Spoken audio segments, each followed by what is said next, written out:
Welcome! In this tutorial we are going to do things a little bit different. We are going to use geometry nodes in order to make this abstract spiraling iPhone effect, and we are also going to animate a whole lot. It's going to be a pretty easy tutorial despite popular belief that geometry nodes is quite hard, but I'm going to try my best to explain it as well as possible. So right here we've got our iPhone and I'm going to select everything. I'm going to select the empty last, Alt P, clear and keep transformation. I'm going to delete the empty, select everything, select this casing part last, then I'm going to click on convert to mesh and Control J. And right now this iPhone is entirely put together and this is what it looks like. So let's get into the geometry nodes part straight away. I'm going to move this iPhone to the side. I'm going to bring in a curve, let's say a Bezier, doesn't really matter at this point. I'm going into the geometry nodes tab right over there and press on new. And now we've got a group input, G and X, and I will actually delete the group input. And I will bring in something else, namely a curve, primitive, curve spiral. And we're going to use this spiral. We're going to plug this into the geometry and this is what it looks like right now. And we're going to make a pretty interesting looking effect for this one. And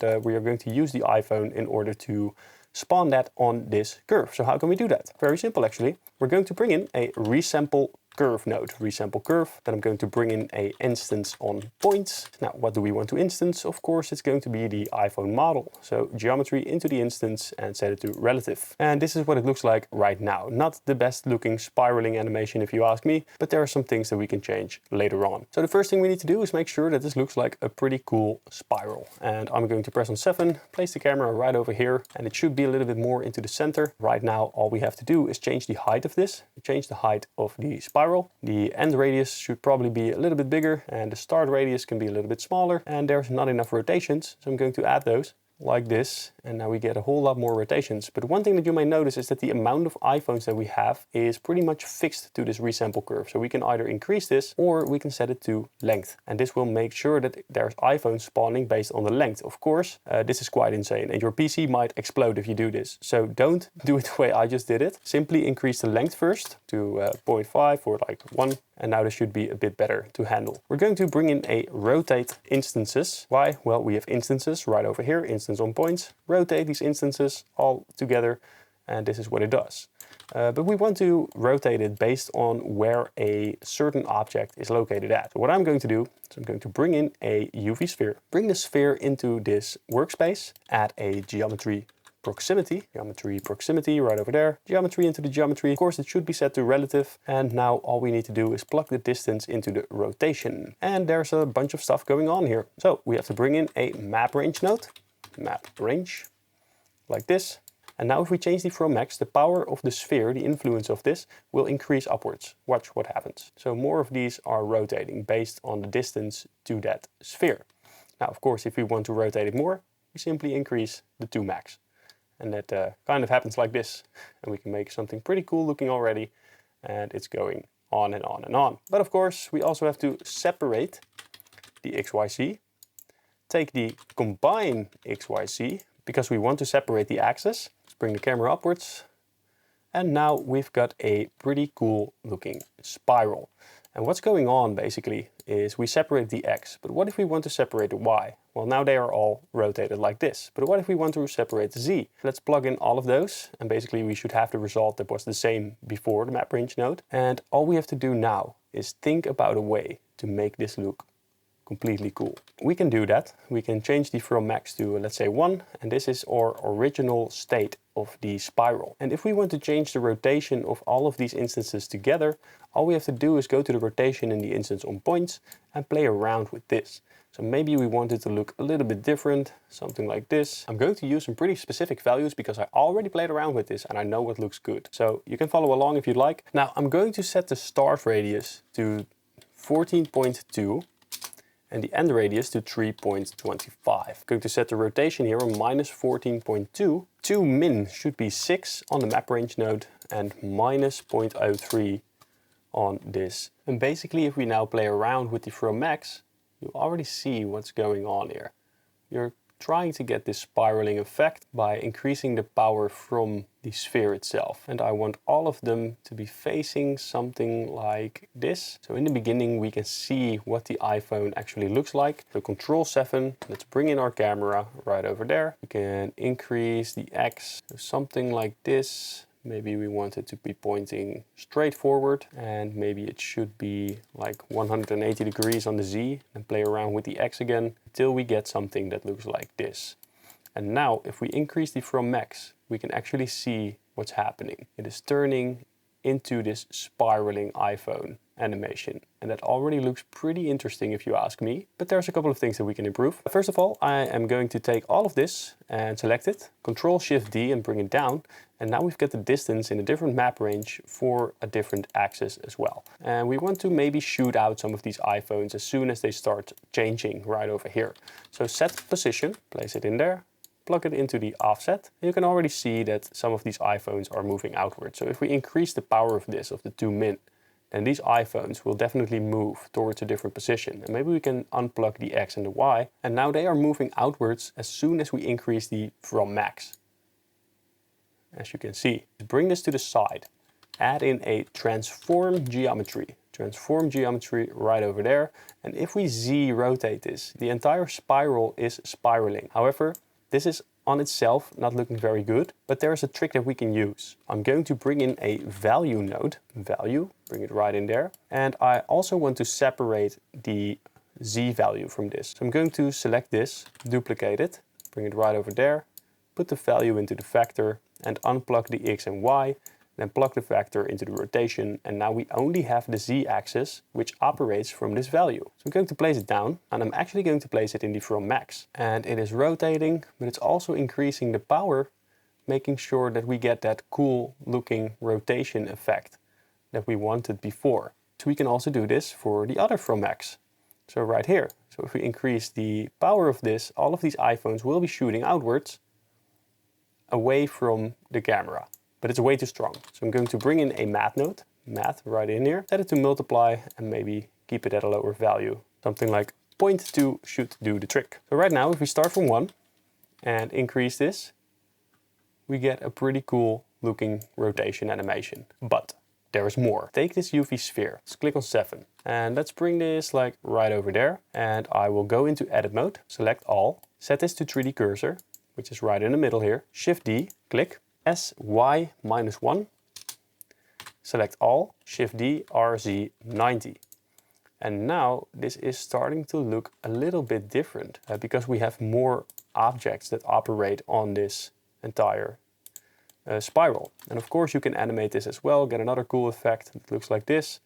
And you can already see there's a ton of things that you can do with this. In this fashion we have a bit more of an erratic transition. Now the only thing we need to do is add some more.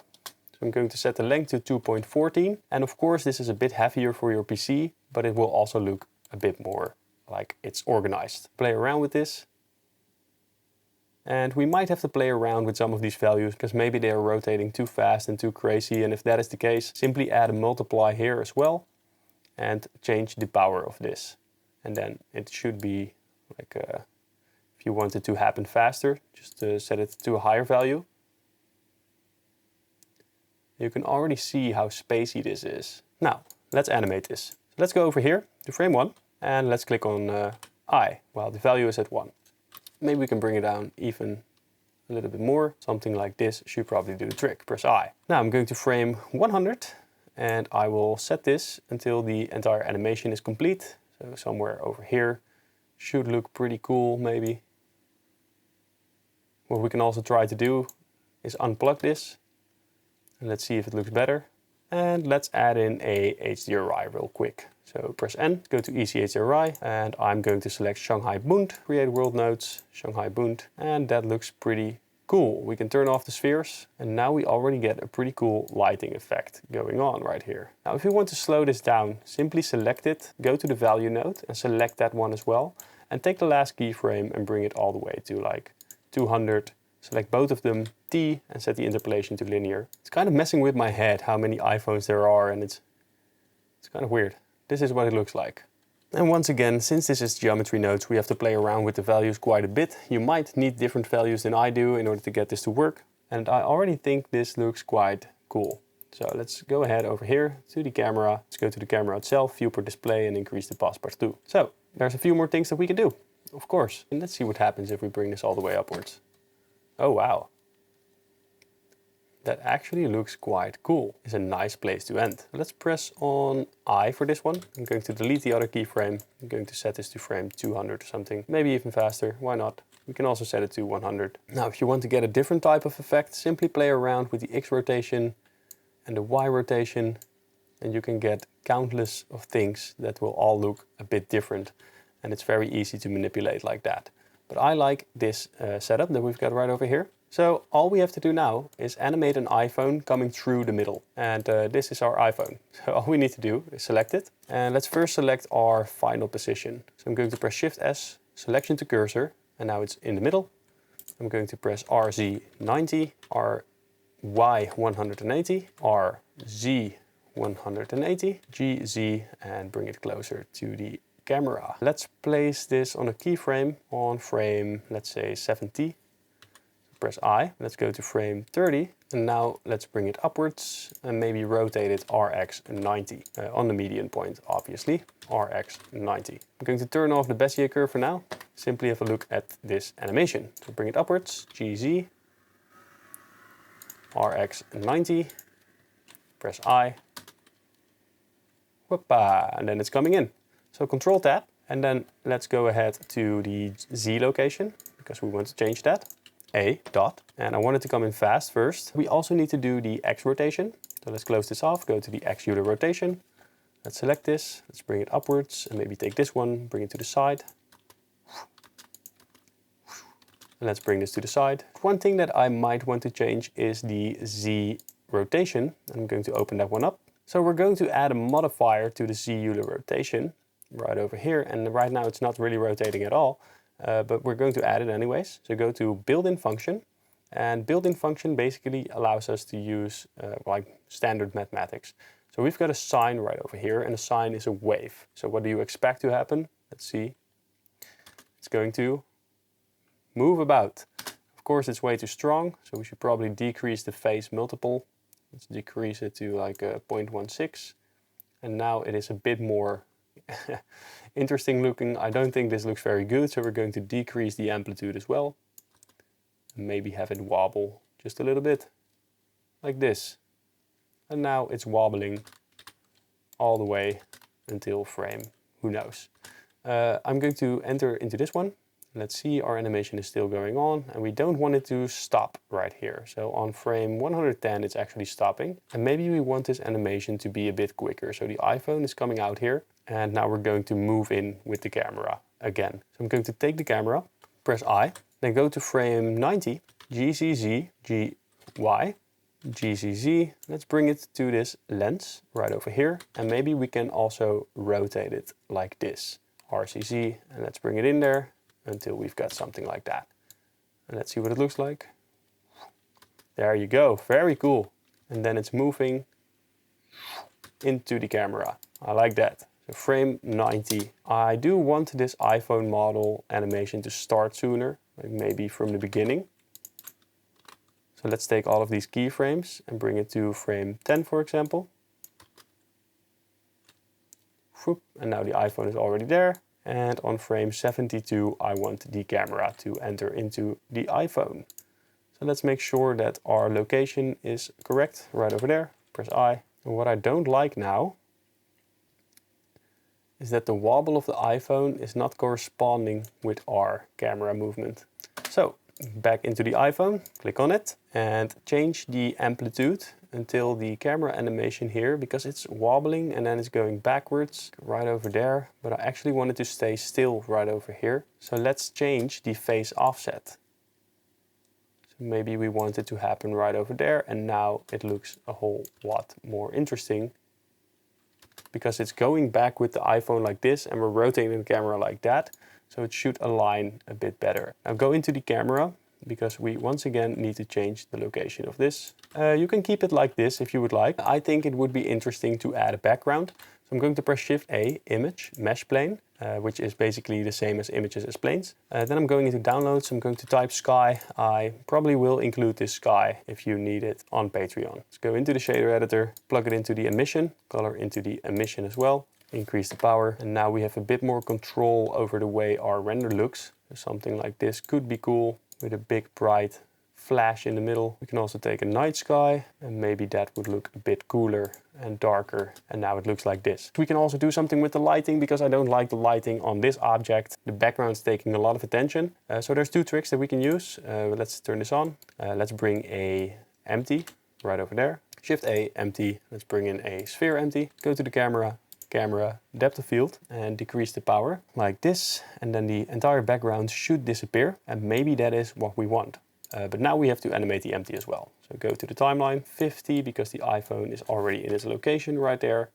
Let's correct, so G and C somewhere over here. Select the iPhone, Control P, and Object, Keep Transform.